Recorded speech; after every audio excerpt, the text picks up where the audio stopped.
Si makagago ay baliw na autistic. Baliw, utak baliw. Utot ni makagago kanyang sinisinghot. Si makagago, nanay niyang baliw, tatay niyang autistic. Kinalabasan nga ay gago, tunay na abnoy.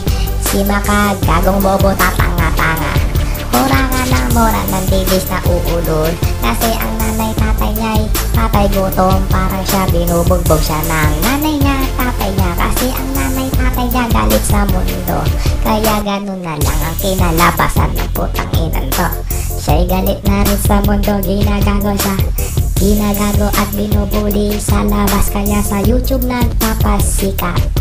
Kasi si makagago ay na-trauma na, siya ay ginugulpi sa school. Ang nanay niya ay pinipitik-pitik ng mga katrabaho niya. Ang tatay niya ay inuutos-utusan, pinapatukan. Kaya na lang ganon ang naging ugali ng tarantadong makagago. Galit sa earth, galit sa mundo. Yang mulak, gumaganon pa ba?